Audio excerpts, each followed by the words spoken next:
Kalau saya bukan orang Minang, saya nggak tahu orang Minang ini aslinya dari mana, itu nggak ada dari informasi di sini. Apakah dari Vietnam, Cina, apakah dari sambal ledok, rendang ayam. Bajunya nih sama kayak baju mak-mak go zaman dulu. Adat Minangkabau yang banyak sekali orang salah paham tentang adat Minangkabau. Kenapa? Adat Basandi Sarak, Sarak Basandi Kitabullah.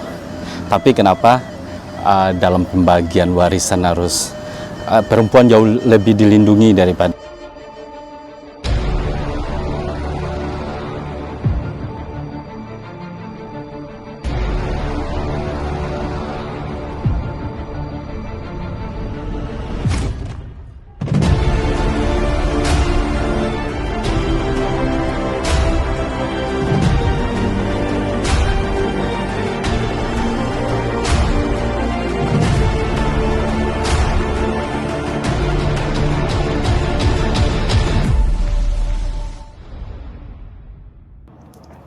Right, saya pindah kamar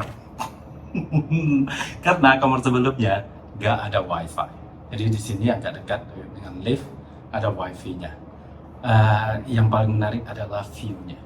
Kalian pasti suka banget view-nya, apalagi orang Indonesia yang suka nonton film seperti ini. Wow, stunning. Let's go, kita lihat.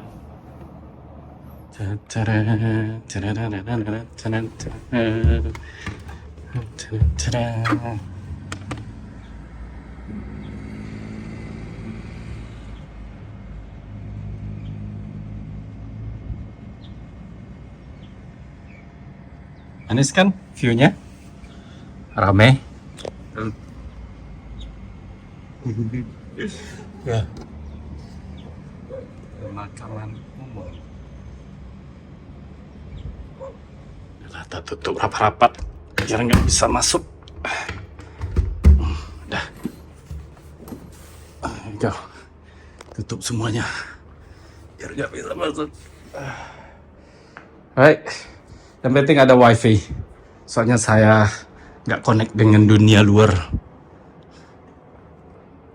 Good morning Negeri 9 Seremban, kisaran hotel saya. Nah, ini saya mau pergi ke museum. Ya, pastinya museum karena di sana lah banyak sejarah-sejarah tentang daerah ini atau Seremban atau Negeri 9. Kita naik Grab aja. Let's go.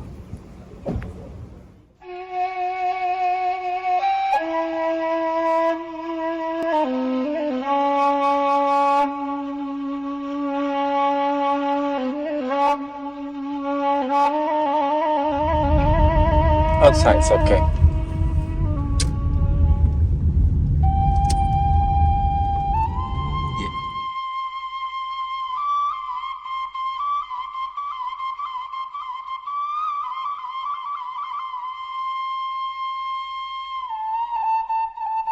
Here we go. Inilah rumah gadang di Negeri 9 di Seremban. Saya bukan di Sumatera Barat. Jadi saya ini bukan di Indonesia, tapi saya sekarang ini ada di Malaysia. Oke, kita mau lihat ke dalam. Apakah ada perbedaan atau persamaan? Yang jelas sangat-sangatlah mirip. 95% rumah gadang Sumatera Barat seperti ini. Rumah gadang Minangkabau. Minangkabau ya, bukan Sumatera Barat, tapi Minangkabau. Karena di Riau, di Jambi, di Bengkulu sebagian juga ada Minangkabau dan mereka yang bersuku Minangkabau di sana, termasuk Negeri 9 mempunyai rumah adat seperti ini. Ayo kita belusukan ke dalam, let's go.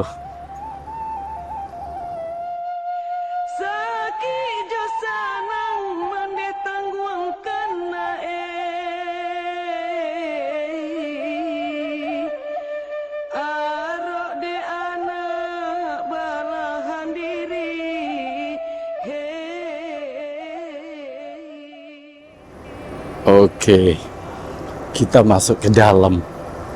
Kita juga mau cari informasi kalau ada apa. Alasan kenapa kita itu Indonesia sama Malaysia disebut dengan serumpun. Ini banyak sekali pertanyaan-pertanyaan dan juga kontroversi. Alright. Nah, inilah galeri sejarah Negeri 9. Masuk sini free. jadi nggak ada bayar. Dan di sini juga nggak jauh dari Kuala Lumpur. Sini nih.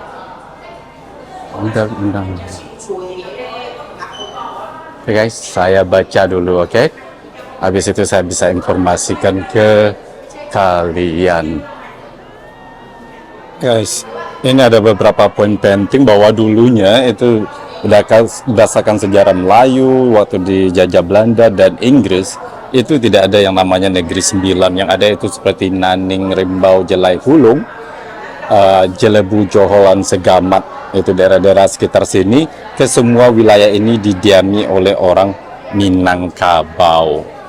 Tuh, ada satu perbedaan yang saya lihat di sini, yang pastinya sudah jelas, agama bagi negeri adalah Islam. Benar, karena salah satu seperti saya bilang di cuplikan sebelumnya bahwa Minangkabau adalah Islam.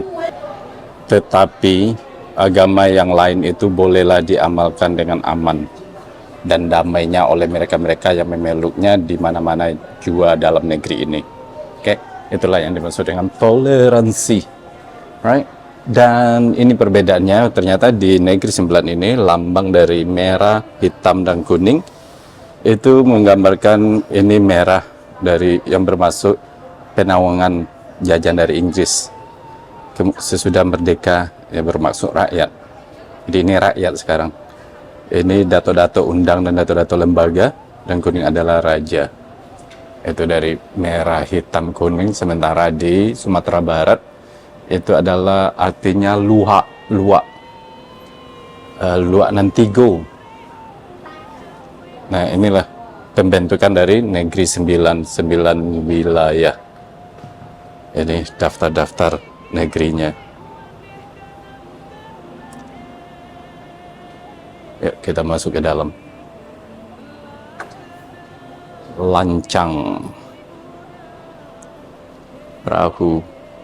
Berarti ini saya assume perahu yang dibawa dari Minangkabau untuk nyebrang ke Malaysia. Memang dulu nenek moyang kita adalah seorang pelaut jago tanah gitu. Itu bahasa pure, bahasa Minangkabau. Baju adat pun juga baju adat seperti Minangkabau di Sumatera Barat, yang di atas melambangkan dari tanduk kerbau.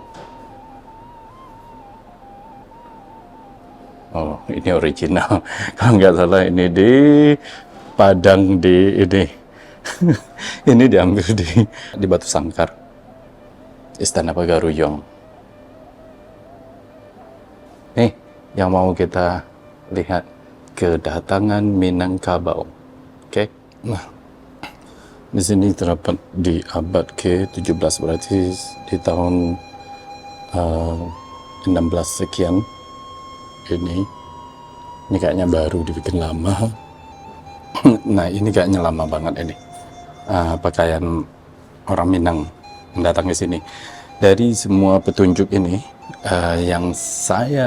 kalau saya datang karena saya orang Minangkabau ya, saya tahu kalau Pepati ini, mana adat Pepati ini berasal dari Pagaruyung, Pepati dan Sabatang, dari tanah datar, daerah-daerah luak di Provinsi Sumatera Barat di Indonesia. Kalau saya bukan orang Minang, saya nggak tahu orang Minang ini aslinya dari mana, itu nggak ada dari informasi di sini. Apakah dari Vietnam, Cina, apakah dari Inggris, atau dari Mesir, atau dari Afrika, kita nggak tahu. Nah, kalau menurut saya seharusnya informasi ini bagi pengurus ini, sebutlah di Sumatera Barat di Indonesia yang sekarang gitu. Karena Minangkabau bukanlah wilayah, tapi Minangkabau adalah suku.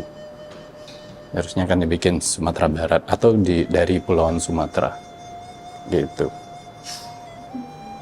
Nah, kalau boleh baca nih, nggak ngerti mereka di mana sih asli original orang Minang itu dari mana gitu. Nah, beliau ini yang Tuan Besar Tuanku, setelah saya lihat di Wikipedia, dinastinya Pagaruyung, Sumatera Barat, Pagaruyung. Baik, sekarang kita masuk ke wilayah warisan rumah tradisional dari Negeri Sembilan ini. Ada beberapa macam. Ada yang rumah gadang, karena juga ada suku-suku lain dulu sebelum Minangkabau ke sini. Dan makanannya masal ikan 9 salai. Ini agak beda dengan Sumatera Barat. Sambal ledok, rendang ayam.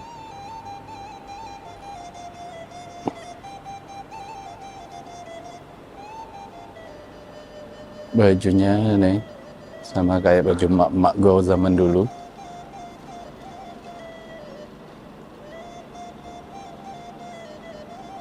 Nadaro.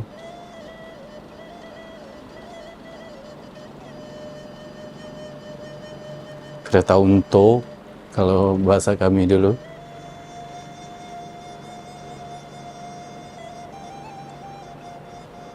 Uangnya dari zaman dulu memang udah bahasa Inggris ya. Japanese government. Walaupun masa Jepang, zaman Jepang. Dollars. Wih. Ini ya menarik ya. Untuk kita tahu bahwa perubahan-perubahan di zaman-zaman dulu sampai sekarang. Tuanku Munawir.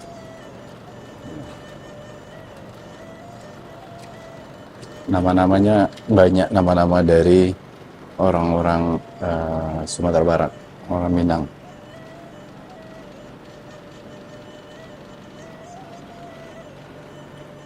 Udah pastinya. Tari Piring, tumbuk menumbuk padi, buat tapuang.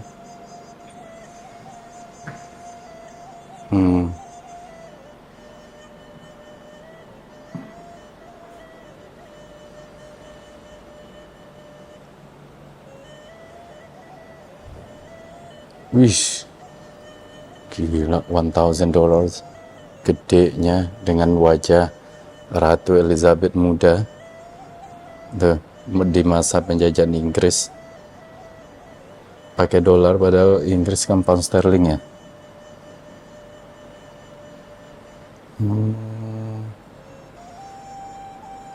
Jadi emang benar waktu zaman dulu dikuasai sama ini Inggris, uang pun memakai mata uang bentuknya bukan mata uang Inggris ya, tapi ya berdasarkan kuasa Inggris.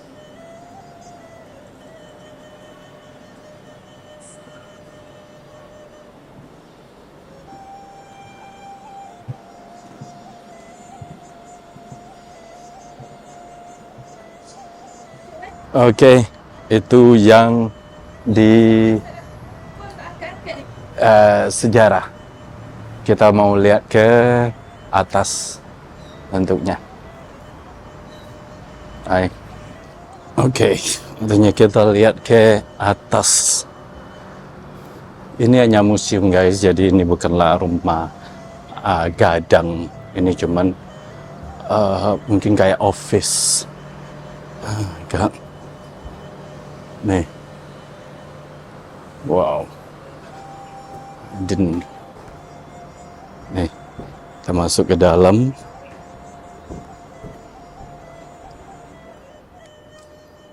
Nah, di sini galeri adat Perpati. Nah, inilah yang masih dipakai oleh Negeri Sembilan adatnya.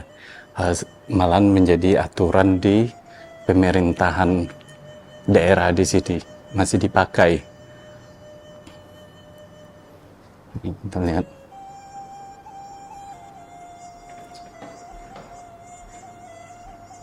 Perpati yang Nansa Batang, itu kalau di Minangkabau disebut. Nah, ini struktur adatnya. Ketua adat dengan penghulu. Struktur 2 wilayah negeri. Kemudian kami ada suku, benar. Suku yang tertinggi. Kalau ininya marga. Itu sama dengan lembaga, perut, beda ininya kali.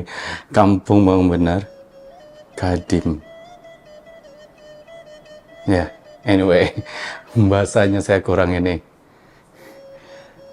Agak beda kalau itu. Nah, ini mak-mak zaman now sama lah di Sumatera Barat juga kayak gitu mak-maknya. Right. Tuh. Nah, ini satu lagi. Galeri Adat Pepatih. Nah, adat Minangkabau ini banyak sekali orang-orang yang cerek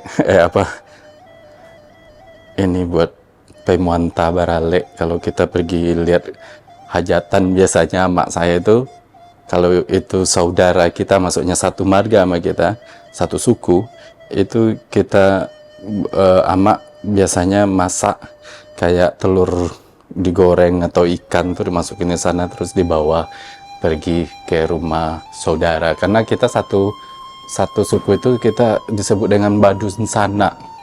Kalau suku saya Kampai. Kampai itu udah ada pecahan dari suku-suku terdahulu, suku-suku besar terdahulu. Gitu guys. Nah ini makan bajambah. Yang disentuh. Memang iya, waktu kecil saya itu makan di meja itu tudung kayak gini, di bawahnya itu makanan. Gitu, ini piring kayak gitu juga. Nah disitulah samba, kita sebut dengan samba. Samba itu ya lauk pauk, apapun menu kita hari itu. Terus nasinya ada nasi juga, kalau nggak salah nasi di dalam juga. Jadi semua makanan di dalam. Kami itu biasanya angkat tudung itu, angkat baru makan, ambil sambanya. Right? Ya, yang saya maksud dengan adat Minangkabau yang banyak sekali orang salah paham tentang adat Minangkabau. Kenapa? Karena kami berdasarkan matrilineal, bukan patrilineal. Tapi jadi orang Minang Islam. Apakah matrilineal itu tidak melanggar Islam atau bertentangan dengan ajaran Islam? Well, sebentar lagi saya jelasin. Right, itulah bentuk di dalam dari office ini, museum ini, yang berbentuk rumah gadang. Kita akan masuk lihat di perkarangannya. Nah ini di depannya, ini kayaknya yang benar rumah gadangnya ya seperti ini kayaknya.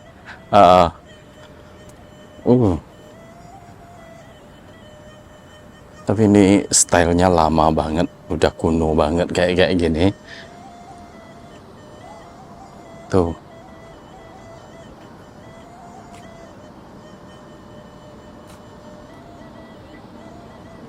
Masuk yuk. Tinggalkan kasutmu. Nah, ini.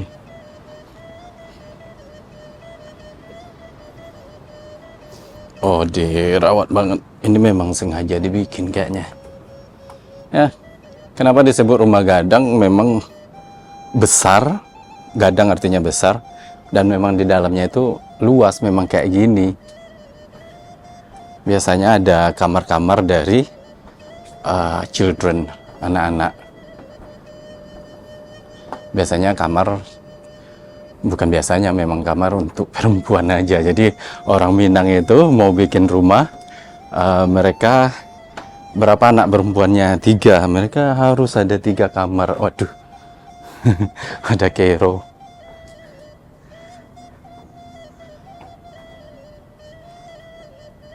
Sampai mereka punya 3 kamar untuk anak perempuannya, itu belum tenang itu orang tua biasanya, karena anak perempuannya belum, karena kalau anak perempuannya nikah kan mereka nggak harus keluar dari rumah. Anak perempuan boleh bawa suaminya ke rumah gitu. Beda dengan cowok guys. Ya lagi nanti saya jelasin ya, oke? Beda sama cowok. Cowok tidurnya di ruang tamu atau di surau kita, karena cowok ya bakal jadi milik orang, itu intinya.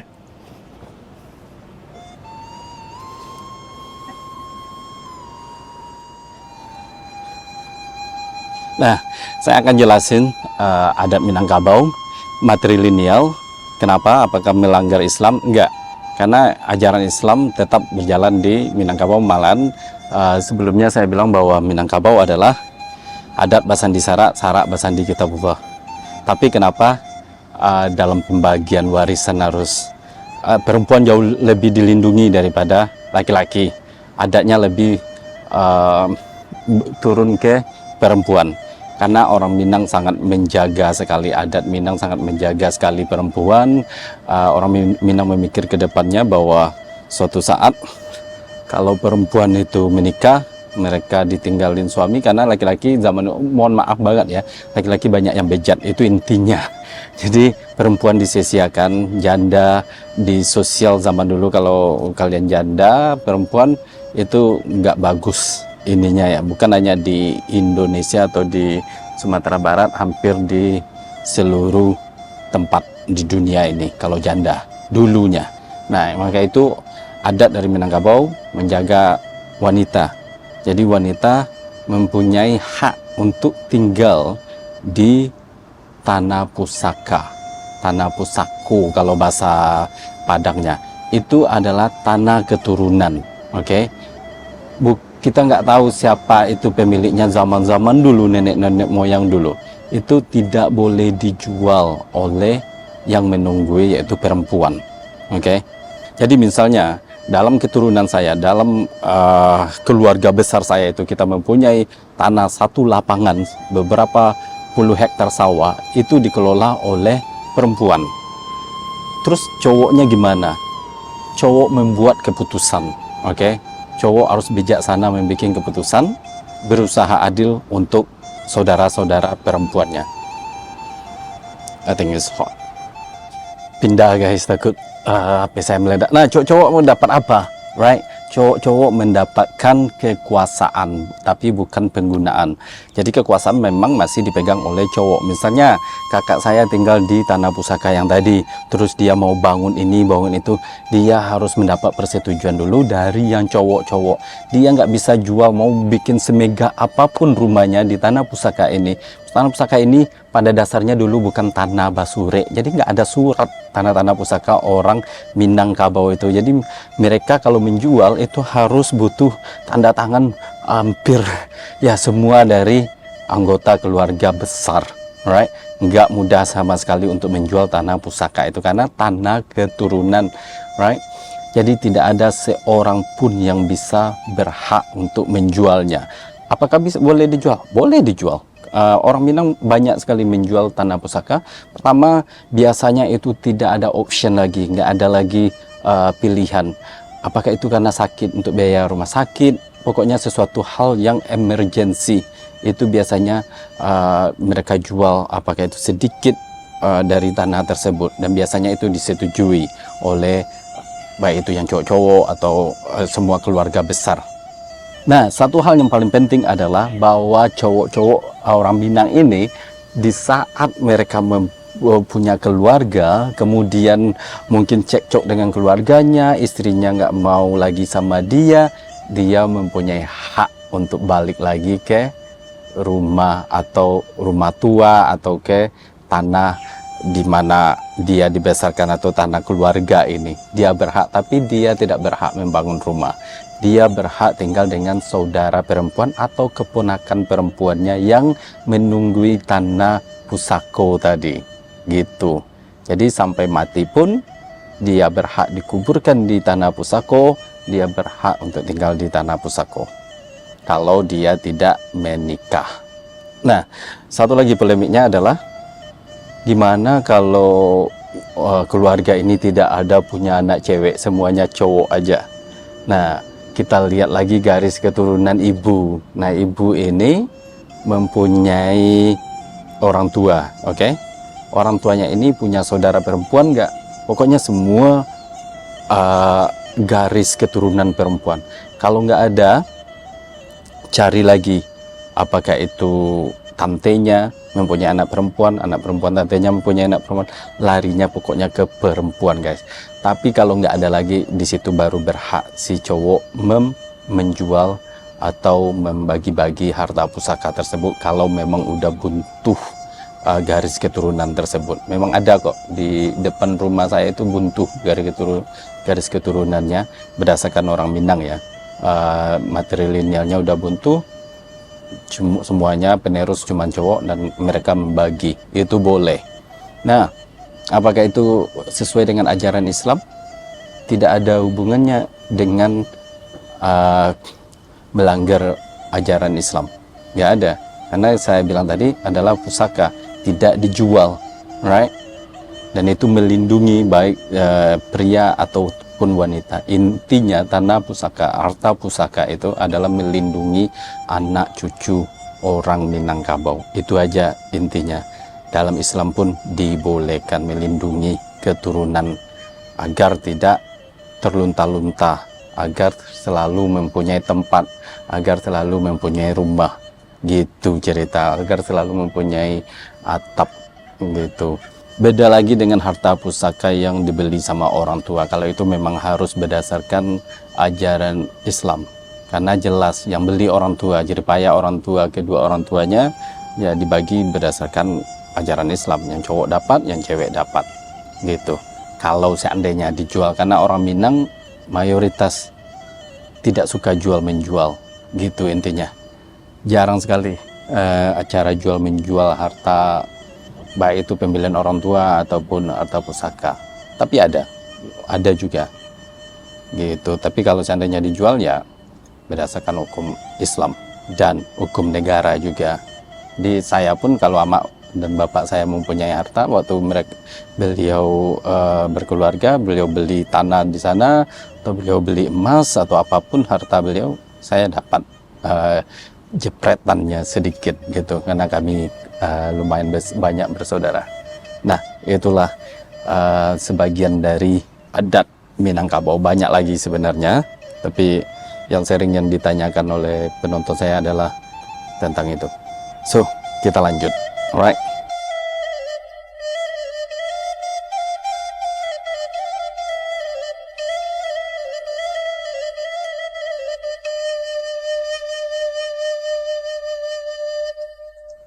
Mantap kan penjelasan gue? Karena waktu kecil itu saya sering teman ngobrol sama orang-orang tua, dan saya sering sekali mendengar ada, oh kata mak itu lagi bermasalah. Jadi dari situ saya mendapatkan informasi, mendapatkan pengetahuan tentang adat Minangkabau ini, gitu. Walaupun tidak secara detail, tapi ya yang untuk kehidupan sehari-hari, permasalahan sehari-hari yang dihadapi orang Minangkabau, saya sih ngerti maksudnya, gitu guys. Nah, terakhir, peranan mama atau paman atau cowok di Minangkabau itu penting banget, mungkin nomor 1 terpenting di satu kaum, di satu keluarga itu adalah mama. Walaupun orang Minang setiap menikah terus hamil pengennya punya anak perempuan, karena udah mempunyai garis keturunan, gitu, keturunannya berlanjut, gitu. Dan anak perempuan mereka nggak akan pergi, mereka punya rumah, gitu kan. Pokoknya misalnya orang tuanya nyebeng, gitu kan, kalau udah tua dirawat. Tapi itu nggak jaminan juga sekarang, memang seharusnya begitu.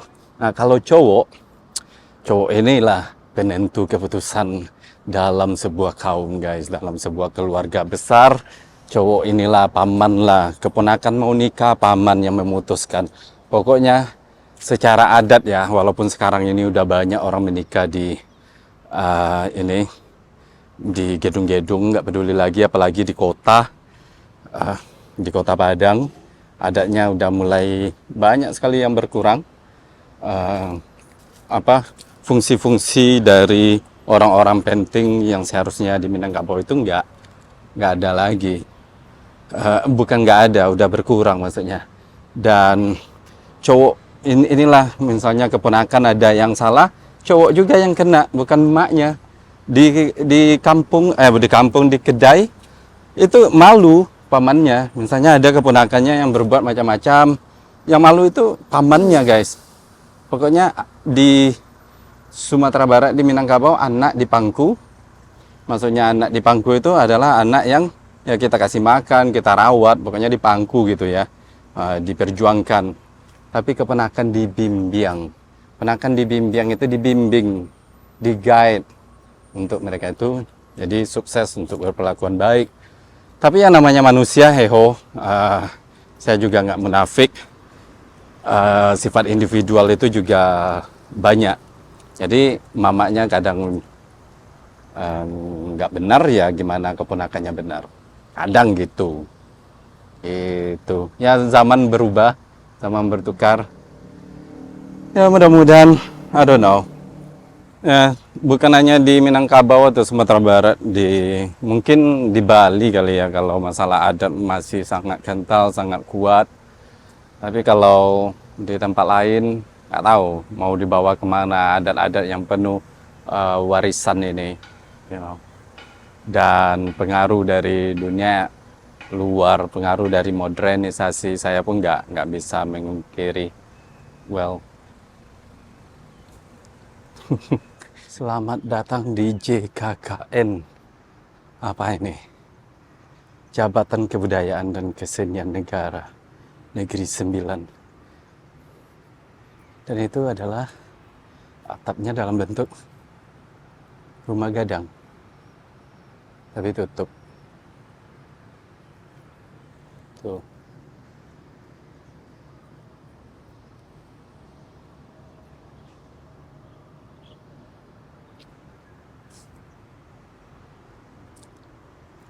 Jadi kayaknya bangunan-bangunan penting di Negeri 9 ini memang nampak desainnya, atapnya berbentuk atap rumah gadang.